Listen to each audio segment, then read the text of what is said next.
Now, the Livewire.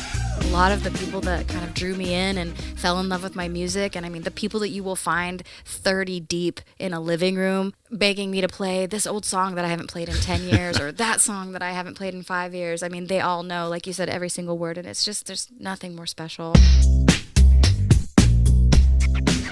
Here's the Livewire with Branden.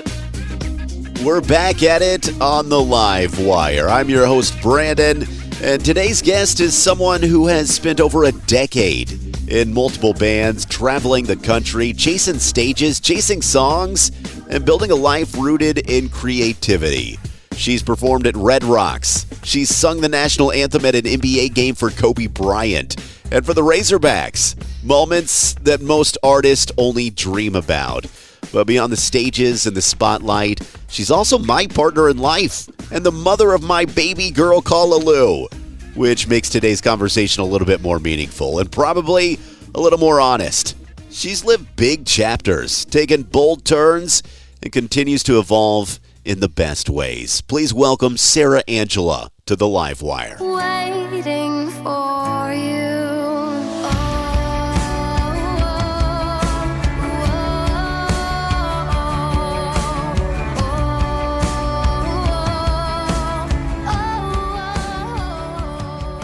Hi, Branden. Welcome to the Livewire, Sarah Angela. Thank you. It's special for me to be here with you. It's special for me. You know, I like talking about your art.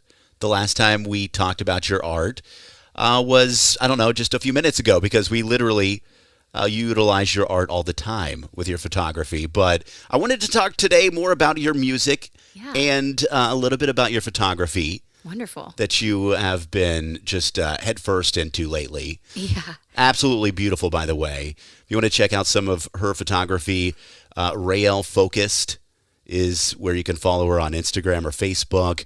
But I wanted to talk to you today about sort of what you're doing with your art. You know, it's transformed, and it's pretty awesome to see firsthand, since you are the mother of my child. I get to see this. Spoiler alert. Spoiler alert. But I get to see this firsthand, just the incredible art that you create. And you know what? I've known you as a musician for well over a decade. And I know you as a mother. I know you as a photographer, as an artist. And I've seen you blossom through all of this. And so I do think when it comes to music, you're still a musician. You're still a singer, right? Of course I am. Forever and always. I know you are, because you still sing to our daughter. So I knew that was something. But She and karaoke nights get the most of me these days. But yeah, I just, with becoming a mother and changing geography and lifestyle, really so much over the last 3 years being with you, you know, it has led me to crave a new form of expressing myself artistically, which is where photography came in. And I'm so glad, because it pretty much saved me from feeling like I wasn't creating, you know, because being pregnant and being exhausted and being a mother at this age, and it takes so much out of you. And so I was able to find a way to create again, and it's been so awesome. well, I think you would be spectacular as a musician, a front lady on in a band or whatever. But I'm thinking about it now. I'm like, I don't know if I'd want you to be like traveling in a band right now. So it's nice that you're doing what you're doing. Was there a specific turning point that you realized your creative life was evolving into something new? I mean, yes, there are some dramatic life events that changed my trajectory. But really, it was just after years and years of being on the road and playing, 180 plus shows a year, I just kind of realized I really wanted to try the art of mothering for a minute, and if I had already made it big at that point, then I probably could have done both. I mean, there are many singers that have. Adele, I mean, even Cardi B does it. Right. And that would be amazing to have some help that can go with you on the road and take care of your little one while you're performing. But me wanting to be so hands-on and also not having I'm kind of that almost famous person. I got to perform at Red Rocks. Yeah. I've gotten to perform really all over this country, South by Southwest. And I mentioned that you've sang the anthem at an NBA game Yeah. for Kobe Bryant.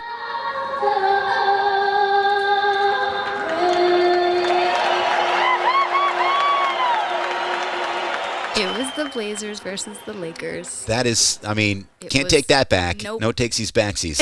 It was one of the best days ever. And you're wearing a Razorback hoodie right now. Of course, you're in Arkansas, but you've sang the anthem for the baseball team, for the softball team, Yeah. which is really cool. Yeah. And the nerves, is it the same as getting on stage when you're doing the anthems and stuff? Yeah, maybe worse. Yeah. Because everybody goes completely silent. Right. There's no cheers. You are reverberating off of the walls and Yeah. windows, and it is just you and them, and you are setting the tone for the game.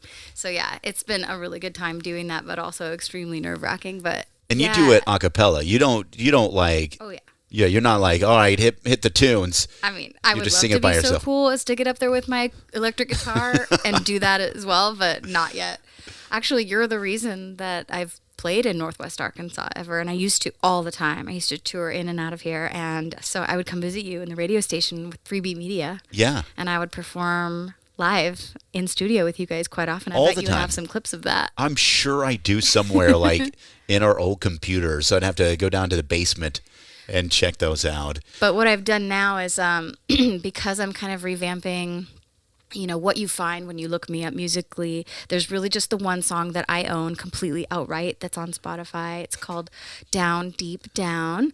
And it is coincidentally my favorite song that I've ever written with or without bandmates. And so that's there and available. And for now, there's just a bunch of YouTube videos and such out there, but I am expressing myself creatively through a lens now, and I'm behind the camera instead of in front of it, and it feels really good. It's a refreshing way to live my life. Yeah, I've noticed that, when you're in a band, you have to rely on a lot of people. I've talked to a lot of artists like this, relying on a drummer or a stinky bassist on traveling, or a guitarist that is, saying whatever, whatever it may be. It can be frustrating. So being just yourself, relying on just your camera and maybe some equipment every once in a while failing. Is that better? Is that different? It's so much better. Do I wish I had all the tools in my wheelhouse to create and tour and, do music stuff again? I do. And we're working on that, aren't we? Yeah. As far as being a solo artist, I could definitely just do me and a guitar, but there's so much more to the music industry than just performing at like an open mic or a show that you book. It's so much more in depth. And with photography, I schedule the sessions. I make sure they happen. It's my job still, just like being on stage, to connect with my audience and make them comfortable so that we can, quote, have a good show / have a good session. And then it's my job to edit it, just like being in the studio, except now I'm the one editing the music / photos, and then it's my job to release them on time and do a cool, release for them and show them off and get them seen by many others. And it just feels really right to be able to do that. Yeah. Anyway. Yeah, no, I see it. I see it on the first hand here. How it's fulfilling for you, just like music was back in the day. You traveled around the country for over a decade with your puppy. Yeah. Shout out to Hoon, who's passed a few years back now. Just was your companion on the road. Sure was. Is there something you miss on the road? I know you do. But what is like the main thing you miss from the road? It's an obsession of a feeling. It's addictive, and I think that's partly why I like the reactions I get from photos that I take, because I do feel like I've got the eye and the editing skills for photos, but I felt that with music too. There was just nothing better than like singing for a brand new crowd who's never heard of me before, and like watching people go from looking down to looking up, and then having strangers who were brave enough just come talk to me, I'm way more shy than they are. Yeah. In person. And then connecting with them over the music and feeling like people really loved my voice and what I was singing about. I mean, it feels so good. And that was the whole point, I loved making people feel good. That's my trauma shit. Really is what it is. But like, I love bringing people joy. So that's where music came from in the first place. I noticed it when I was like 9 years old, singing in church and people's reactions. And then I started to do it more. And then I started to pretend to write music. And then in like 8th grade, I would make my friends turn their backs while I sang them my song a cappella that I just wrote. Is that from Step Brothers? Like, turn around. I want to sing. I did feel like they stole that from me, but clearly it's a common thing. And then it just turned into like singing the national anthem for school assemblies and then, performing for talent shows. And then, I performed for several talent shows, and then I did this Miss Thurston County thing, bathing suit and all, wave, wave, wave. Yeah. But my talent was singing, and I ended up doing pretty well with that. And then, of course, into adulthood, having no idea what I was doing, and having no representation and no guidance from parents at all. So I just kind of like flew by the seat of my pants and did it very wrong, but I was enjoying myself. And Were there artists or bands along the way that you were like, okay, I want to do what they're doing? Mm-hmm. Like a little bit of, not envy, but sort of, I don't know, big brother or big sister. Like, okay, they're doing this. They're doing this the right way. They're having fun. Yeah. Maybe they're making money or they're traveling in the right, playing the right gigs. Mm-hmm, Was there someone that you may have taken some influence from? For sure. As far as like guidance goes, hands down, Sarah Slayton. Hold on, my love. With you, I wanna dance in the sun. With you, I wanna dance in the sun. Who's actually also from Northwest Arkansas, and I actually met her in Denver, Colorado. Meeting her was really helpful. She's just business savvy and knew the music industry in Denver, and really helped push me in the right direction and manage me for a while. And just that was a really special bond that we created over that. But as far as like musical influences in general, when I was growing up, it was everybody from the Judds when I was 5 to like Mariah Carey when I was in 5th grade, and so many artists that I was obsessed with growing up. And then Alanis Morissette probably was like hands down my favorite vocalist. I think it's pretty unique. I've been in a room full of people that knew all your words, and it actually kind of makes me feel bad because I need to know more of your words of your songs. But they know, just hang on words of your tunes that you've written over a decade ago, and there's just in their brain. Knowing that you've tattooed these songs in people's brains got to feel pretty good. It does. You're lucky you have been there. Again, I think one of the reasons I wound up here in Northwest Arkansas is maybe because so many people here were drawing me to them. And I met most of them in Colorado, which is crazy, but after all of these travels and coming from Olympia, Washington, I wound up here in Northwest Arkansas. And it feels really good because, like I was saying, a lot of the people that kind of drew me in and fell in love with my music, and the people that you will find 30 deep in a living room begging me to play this old song that I haven't played in 10 years or that song that I haven't played in 5 years. They all know, like you said, every single word, and it's just, there's nothing more special than that, which is, like I said, why I did it in the first place. Yeah. Well, everyone has goals when it comes to being a musician.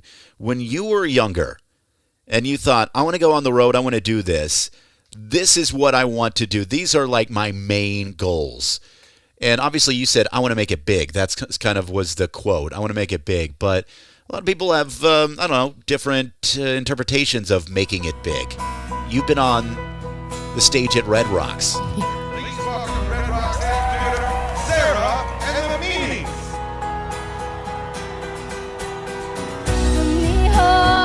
Mark my words, pick me up, not to pieces or to shreds, nothing left.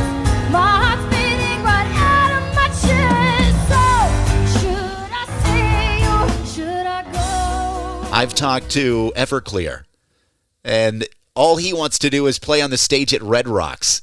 And this dude has, quote unquote, made it. So isn't it really odd that, with your goals, making it wasn't really Red Rocks, but you definitely had a goal to get on that stage, right?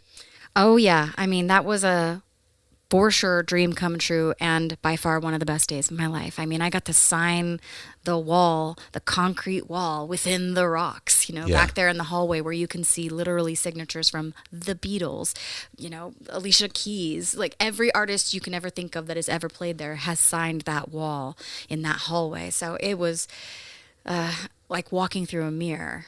Was playing at Red Rocks. And I loved it so much that I waited until like there were 4 people left before I left. I was just like, twirling around the stage as they were tearing down the lights because I was like, I'm going to soak this up as long as humanly possible. That's awesome. Yeah, and like the sound men were coming up and, giving me high fives and saying like, hey, I don't know, some artist was playing a night like you here just a couple years ago, and now they're playing worldwide. It was so inspiring and beautiful. Yeah, I remember when we were at Red Rocks, we watched Young the Giant.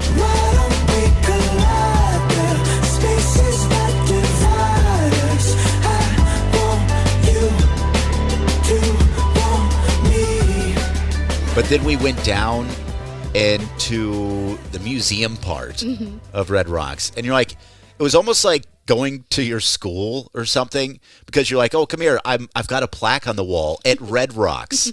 So I was just blown away that we got to go there and see that on the wall. So it's pretty special. It's very special. Yeah. It's such a special place. I'm humbled by it for sure. So those are the goals. What were some other goals that maybe, that you didn't reach, quote unquote? Well, I wouldn't even call them that, because even though I mentioned, I didn't make it big, I just mean I'm not a household name, and that's okay. I still, like I said, toured, 6 to 8 months out of the year, which was really, really fun for me, and everything I ever dreamed. I mean, at the time, it felt like living the dream because, we were eating what we could afford and, putting, our posters up in some random city I've never been to, and spray painting, with washable, of course, like chalk spray paint on the ground, our band name, and, doing everything we can before the powers that be on the internet could like really reach the far masses, and just like finding locals who were going out to listen to live music. That was the fun stuff. That was me making it. And I really was having such a good time. Things that I got to do that so many don't is I got to record several pro music videos. Yeah. Such a good time. Rage against me, I will knock you from your lonely soul. La, la, la, la, la. I just happened to like keep meeting creators, and they were like, let's shoot a music video, and we would work out a deal that made everybody at least comfortable and be able to, create on a budget, and we were able to do very, very cool things. Yeah, and if you want to see those videos, they're on YouTube. Mm-hmm. Our daughter watches them a lot with the other ones that she watches, like, I don't know, Harry Styles, a lot of Billie Eilish. She's and a top 40 hoe. Sarah Angela is on that list. We're running out of time here. I wanted to ask you a few questions that we do here on the Live Wire, like maybe someone we should talk to coming up on the Live Wire. Jay Calhoun, his band, they're in Little Rock. They just started a new project called Rainy. It's pretty cool. Rainy. Yeah, the band is called Rainy, and the song is called Healing, I think. Yeah, and this is like a one-off. I'm sort of interested in this project because these are artists that haven't really they weren't really a band. Yeah. So they've sort of put their money, pooled it together. And this is sort of, I don't know, it feels like a Dungeons and Dragons meetup, but they made a song out of it. It's pretty great. I mean, that's sometimes how hits are born, they're just having fun, and all of a sudden. Yeah. Mm-hmm. I remember Moon Taxi way back in the day, asking them, they got signed and going off on tour before they even knew their band name. That's probably why it was so dumb. But I'll have to check that out for sure. And wanted to leave everyone with a song because you said this is the only song that you outright own. Yeah. And it's the only one that's on Spotify. It is currently the only one that's left on Spotify. And it's called Down, Deep Down. And what's it about? It's beautiful because the interpretation is for the beholder of the listener. Well, we're going to hear it from Sarah Angela. It's called Down, Deep Down. Thanks so much for hanging out in the Livewire. And thanks so much for taking care of our baby and also folding my underwear. It's currently happening right now. And I really appreciate you being part of the Livewire. Well, it's an honor to finally be welcomed on your show. You're welcome. Hey, and maybe we check in with you again when you have some new music coming out. Yes, absolutely. That could happen at any moment. I love you, B. We just don't know. I love you.